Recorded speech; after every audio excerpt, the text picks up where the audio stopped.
Hello and welcome to City Scene, a TV program about your city government. Today we're out in the university neighborhood. Students are back in town. It feels great, but there's some things that we need to help educate our students about and how to live in this pirate community. Rawls Howard is in charge of our code enforcement division of the police department. How are you, Rawls? Hey, good to see you, Steve. Good to see you too. Now, Absolutely.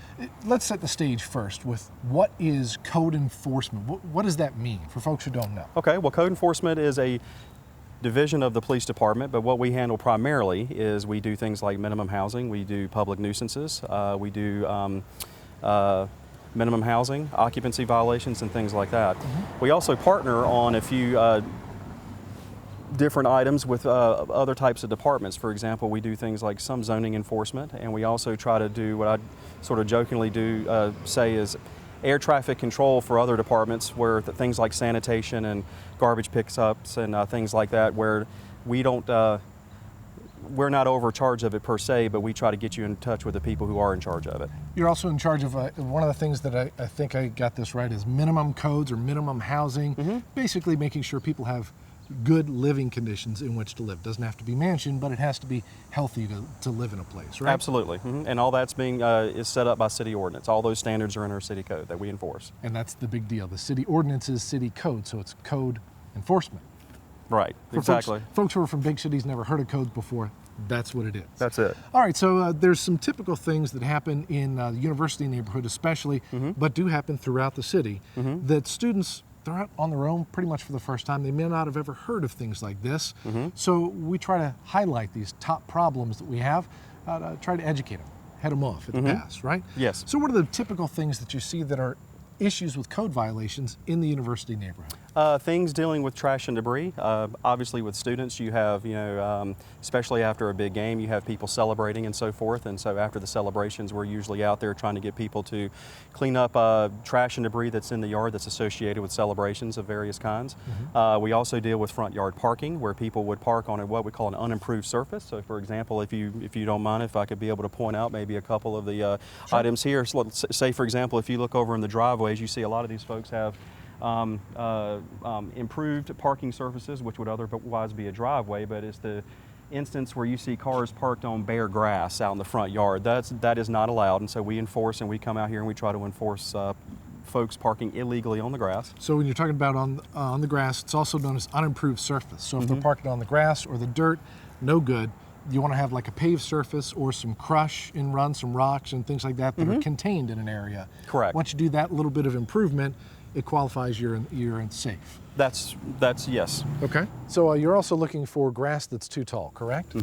City ordinance states that anything over 10 inches is a city code violation for tall weeds and grass, and so at that particular point, of course, we try to be able to work with property owners in trying to mow it, but if we can't, then of course we can start the enforcement process. Like the big thing that we try to be able to ensure is that we don't have a breeding ground for things like vermin and pests and snakes and things like that, and that will start with taller weeds and grass. Part of the division as well too is I also manage the parking enforcement for the city as well as animal control. So some of the things that is big for this particular area is there is a residential parking permit system that we have in place, and so we also enforce that. So if you're, as you see from the signs that are on the post, you say that you can't park except by, for example, permit A. So that means that you have to go get a parking permit from the city in order to be able to park in the streets or in those designated zones on the streets.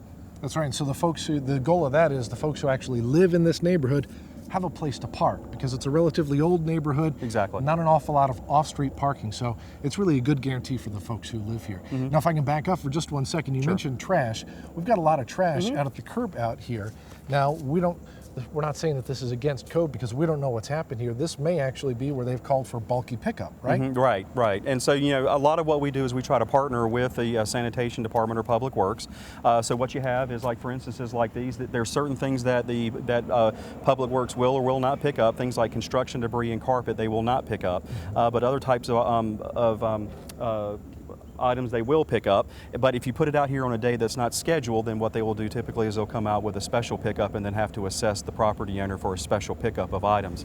For trash and debris in particular is where you have, like, for example, if it's next to the curb, this is something that we'll try to coordinate with Public Works. If it's, for example, strewn out through the yard, then of course we try to be able to work with property owners to try to collect that and get that either cleaned up on their own or to have it collected out to the curb, and then we'll try to coordinate with Public Works to see what we can do to have it cleaned up. Okay, now you mentioned animal control. There are animal issues that we've talked to Tim Langley about before with making sure dogs are on leashes when they're not on your property, simple things like that, right? Correct, yeah. I mean, it's just basic common sense stuff about your dogs, you know. I mean, trying to keep them on a leash while you're walking. Of course, we encourage with our animal control operations to make sure that they are, spayed or neutered and things like that, even though it's not a requirement. Right.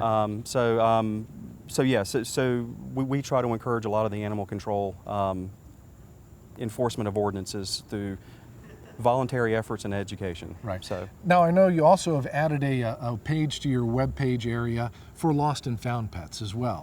To help, I know that the code enforcement, your animal control guys, will go out and pick up pets that are strays that are running around neighborhoods. This is a good way to link people back to their pets, right? Correct. Yeah, it's a effort that you see in other communities where if we pick up an animal, of course we try to be able to take every sort of precaution that we can to try to unite that pet owner with the pet. And so I think it's one step in that direction, that if you're missing your pet or if your pet has run off and we have picked it up, it's one resource you could go to in order to be able to identify your pet and try to be able to connect. That's right. And you take those out to the county's animal shelter when you can, correct? Yes, sir. Okay. Well, I know you guys reach out a lot. You've met up with students at the Merchants Fair recently on campus and things like that. If students have a question, they want to know some answers of how to do things, who should they call? What number? They can call us as the Code Enforcement Office. We're at area code 252-329-4110. That would be a good place to start, and if we don't have the answers, then we can try to coordinate you with who does. Ross, thank you much. Yeah, absolutely, Steve. Thank Appreciate you. it. Yeah.